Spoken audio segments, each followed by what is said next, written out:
No. Who's this, Patrick? Kelly? Kelly, a girl. That's a pleasant surprise.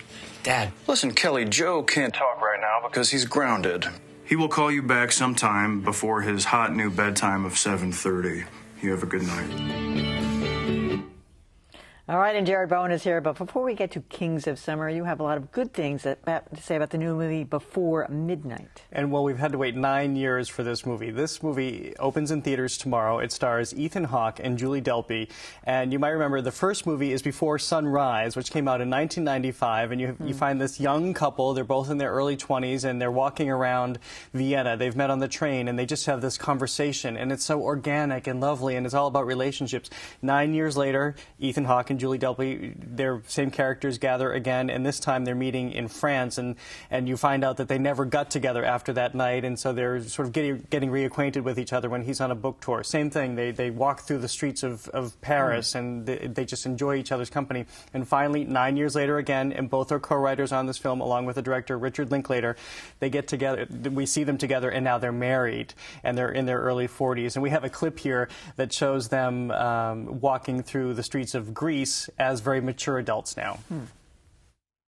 What about me would you like to change?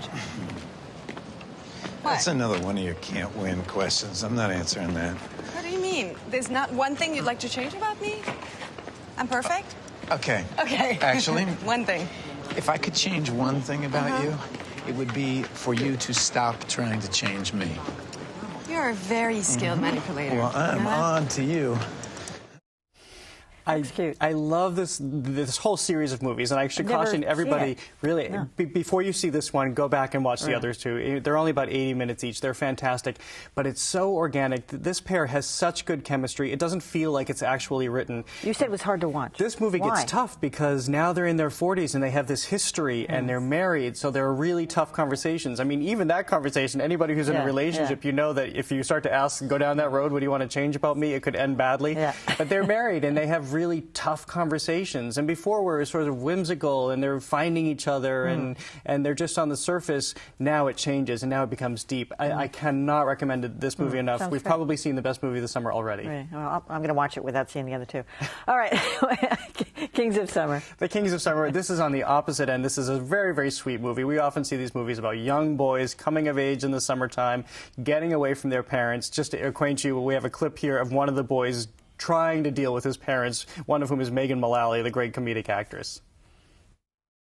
We watched a very good movie on the cable last night. Oh, honey, what was it called? Had that guy in it, that actor. What was it? What's his name? Called Heimlich. Yes, with, what's his name? The prince, the new prince.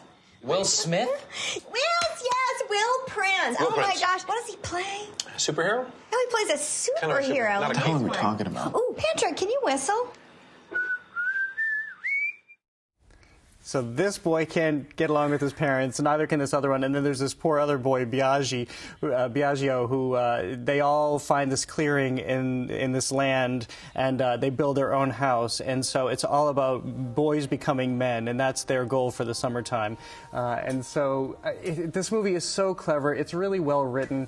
For a movie made in 2013, it almost has sort of the 80s feel. In fact, there's some 80s synthesized music. These three boys are so talented, and it makes you harken back to the summer that you always wished you had. You wished you could be that independent. You wish you could have these friendships that they have and this camaraderie and to be able to sneak away. It's everything idealistic about summer movies that I really, really love, leaving aside all the blockbuster junk that we sometimes get, but a really heartful movie. Sounds wonderful. All right, Jared Bowen, you convinced me. All right, and that is it for Greater Boston. Tomorrow on Beat the Press, Storm Chasers. The video is dramatic, but is it worth the risk? Some media outlets are questioning its value. And wait until you see the lengths one Providence reporter went to get a sound bite. We'll show you tomorrow on Beat the Press. I'm Emily Rooney. Thanks for watching.